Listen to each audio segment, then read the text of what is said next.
Hi YouTube, it's just Brandy and let's talk Love and Hip Hop Atlanta. So last night was the 2-hour season premiere of Love and Hip Hop Atlanta. So I completely forgot that it was even 2 hours. So after the first hour, I was all like gung-ho for, I thought that T.I. and Tiny and the Friends and Family Hustle was coming on, so I thought I was gonna have a break because they had already stated that the Miami reunion was gonna be on at 10 o'clock. So, but no, they had 2 hours of Love and Hip Hop. It seemed like a lot of the teasers from the commercial, you know, saying what was going to happen this season, a lot of it they showed in this first episode, which I'm glad, because it wasn't like, oh, when is this going to happen, when is this going to happen. When it started, we saw Rashida and Kirk indicating that they had been together for 19 years. They were at some sort of like love and marriage conference, and they stated for their anniversary they were going to just have a family dinner at home and get all the kids together, which includes Kirk's son by his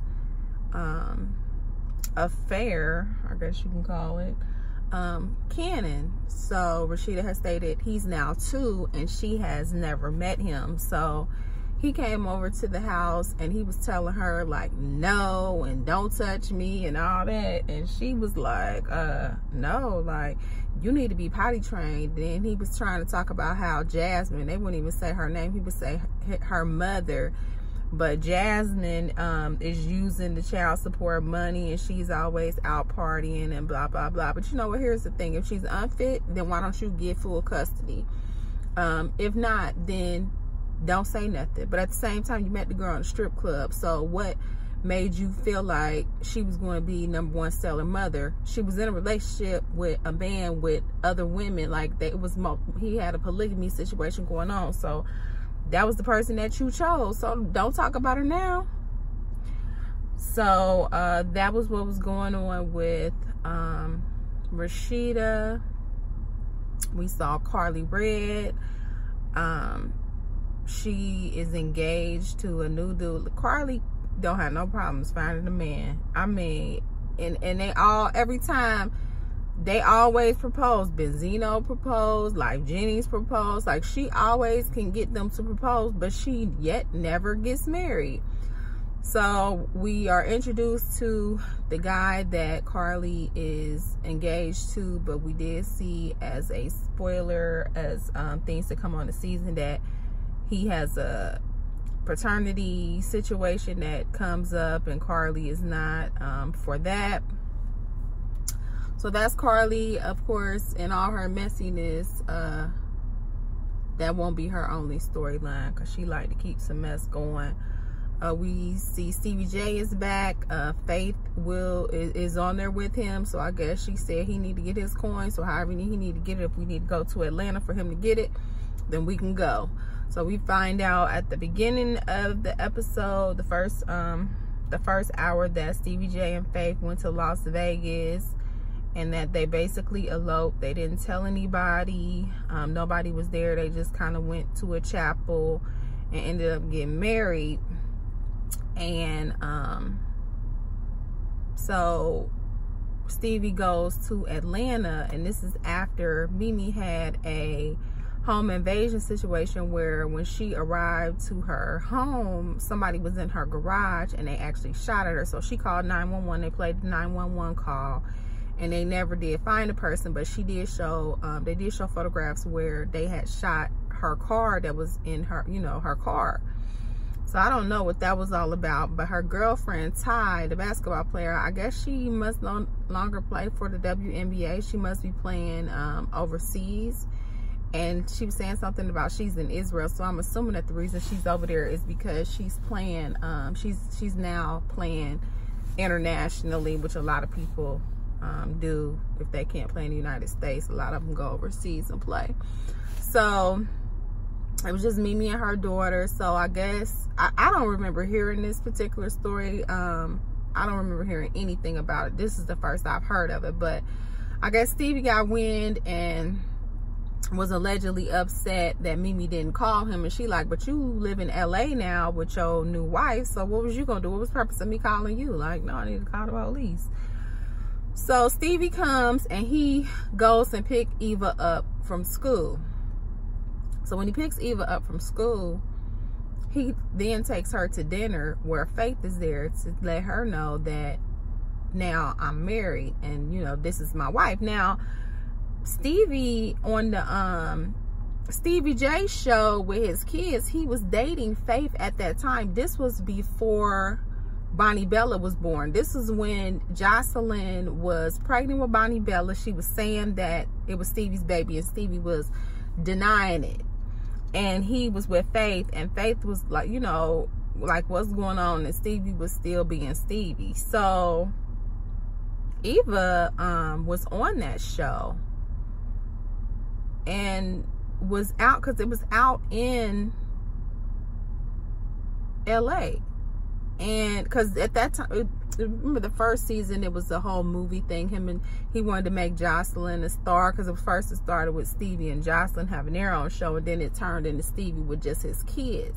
So Eva was with them because it was the two daughters and the son that looked just like him, and then the older son. So I would think that Eva already would know Faith, and also that Mimi would already know Faith. But according to Mimi, she had never met Faith. She didn't know anything about her, and she felt like before Stevie introduced Faith to Eva, she should have introduced her to her first, and before they had a meeting, that she should have been made aware of it. I mean, I have mixed feelings about that. To each his own. Stevie said, you know, feelings was he is her father, so he should be able to make that decision.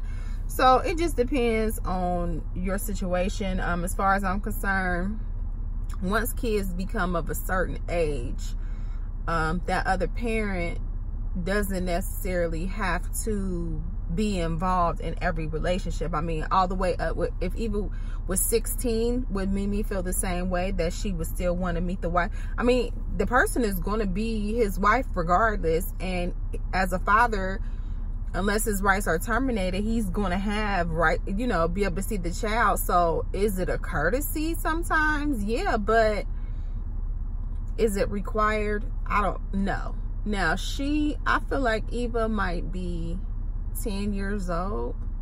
I mean, she's getting up in age, but Stevie did pull some slick shit by trying to say, don't you want to come to LA and live with us? Now, Faith has a child that is 13, Ryder, who is autistic, so she has a special needs son. And, you know, it's like now that you have somebody who has a child, and I'm sure as much as she travels, like, she has help. She probably has a full-time nanny and everything. So now, because you with somebody who has a child, now you want to be a full-time father, but you ain't wanted to be a full-time father no other time. Like, see, that's the shit that I don't like about men. They get with women and then they want to switch it up. Like, you had your whole this child's whole life to step up and do what you were supposed to do, but now you want to do it because of this woman. So, you know, is it your idea? Is it their idea? Who you trying to impress? What stories you telling?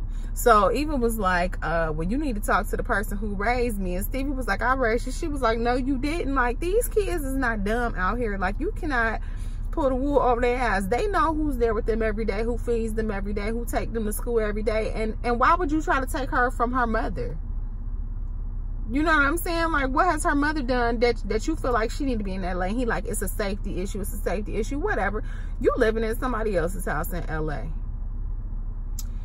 So, they had a dinner where Carly, Stevie, and Faith, you know, sat down so she could meet her. And basically, Faith was like, you know, you was wrong. And you don't follow through. You don't do what you say you want to do. Because Stevie had a conversation with Eva that they were going to tell her together and everything, and Stevie didn't do it. And that's the type of inconsistency that says that, no, you don't need to be a full-time parent. So that was that. We did see Erica Dixon briefly on the show. I don't know if she's going to regularly appear. I know right now she's currently pregnant with twins. I'm not sure by who. We saw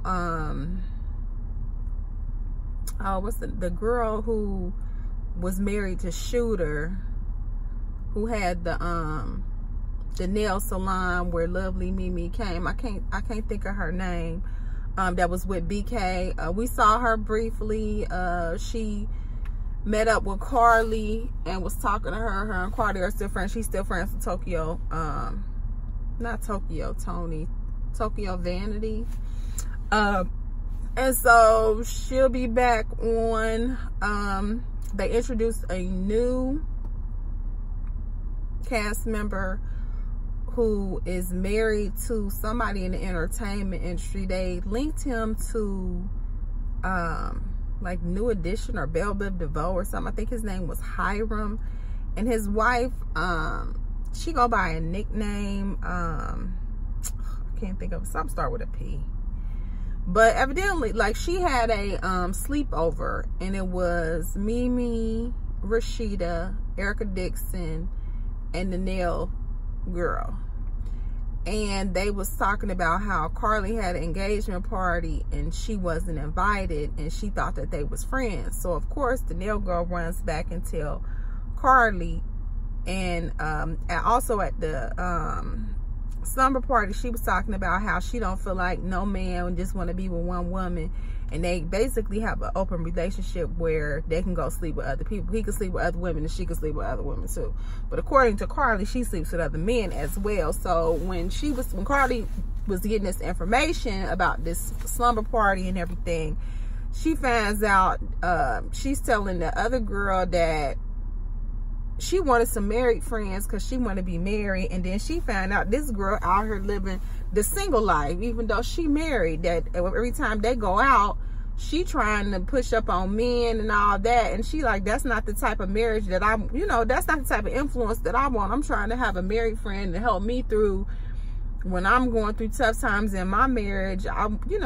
Which is smart, trying to find people that have long and strong marriages to be a resource for you as you go through your marital struggles.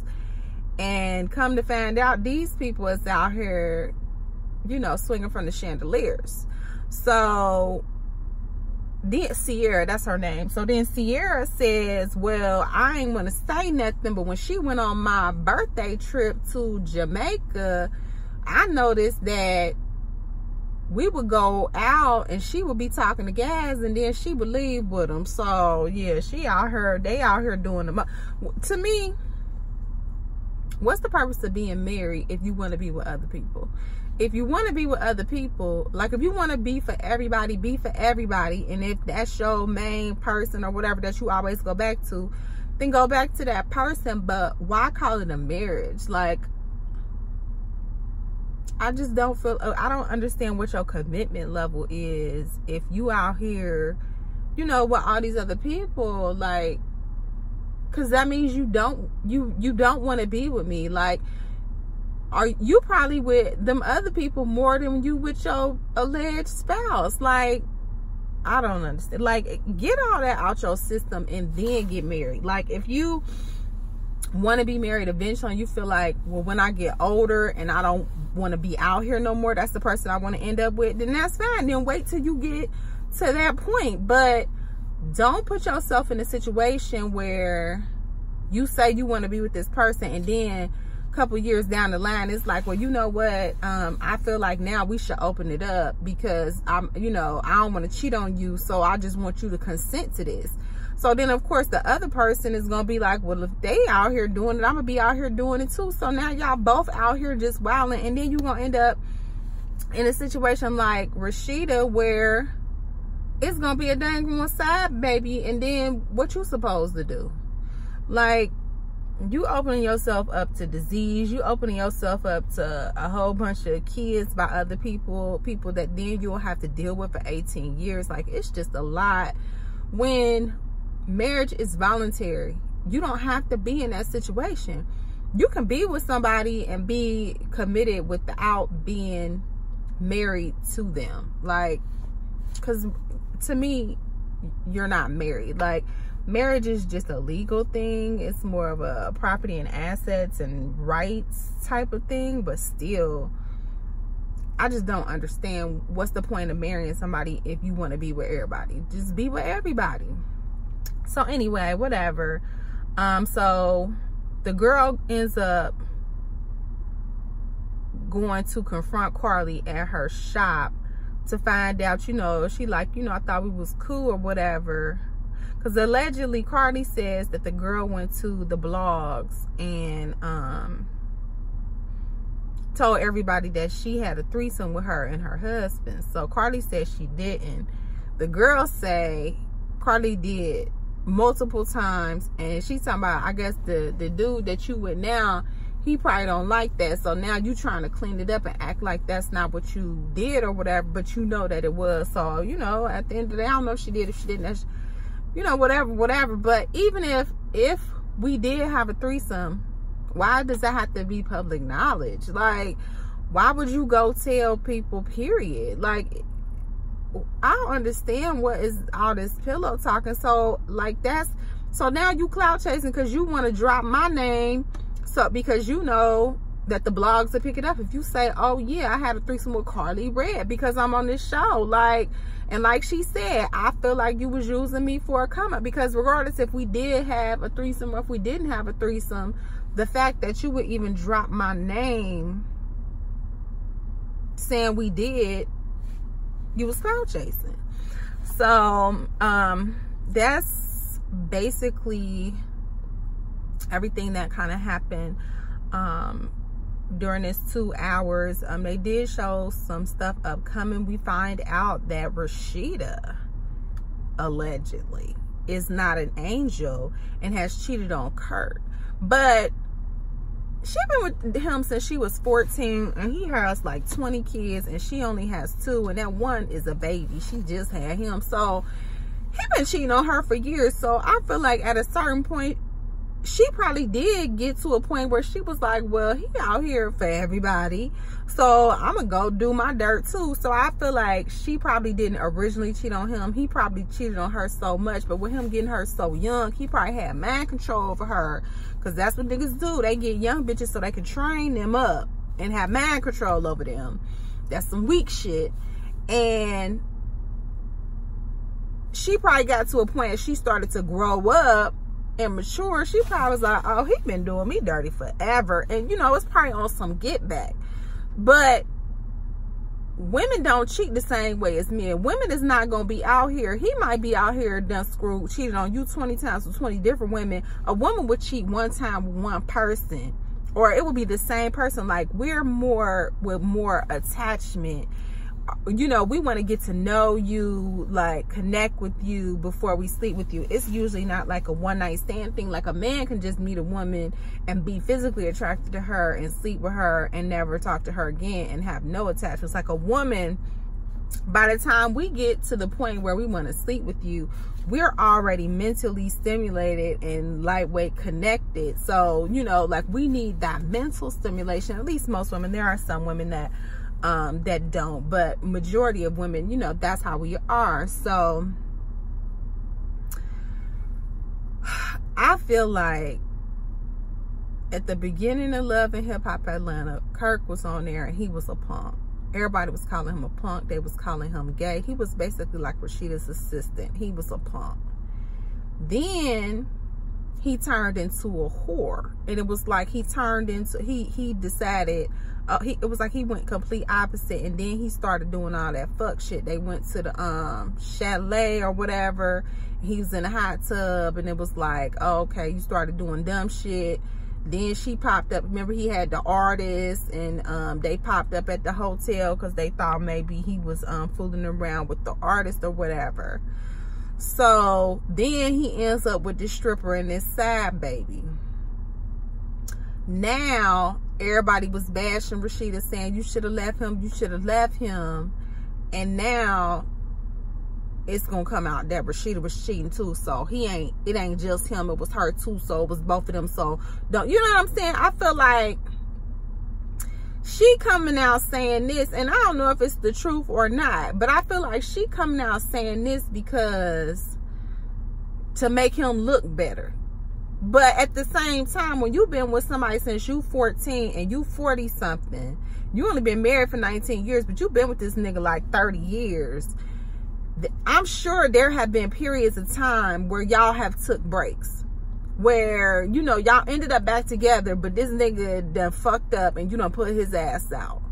Now, here's the question.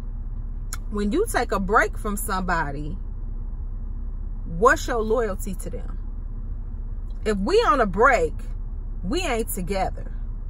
If I'm trying to figure shit out because you done fucked up and I'm trying to determine if I'm going to be able to live with that decision or not, take you back or not, and you staying at your cousin's house, your mama's house, you got another apartment and all of that. Because at one time, remember, Rashida and Kurt was living in separate homes. That was, you know, on the show when they was married. So, you know, that's not the first time that this has happened. What's my loyalty to you? We're not together. If we're separated, we're not together. So what I do while we're separated, that's not cheating. That's how, you know what I'm saying? That's how I look at it. I mean, so I feel like it was probably some situations like that, like, oh, okay, he had fucked up, we ain't together, and you know, I start talking to this other dude or whatever, but you know what I'm saying, like, so that's what I believe. But they trying to spin that shit to make it like, oh, okay, but Kurt ain't the only piece of shit out here, but you know, she did her dirt too, so that's why she can forgive me because I forgave her. Nigga, whatever, I'm sure you started that shit. So that's Love and Hip Hop. You know, Ratchet is back because this shit is ratchet as fuck. So I'll see you next week for my next one.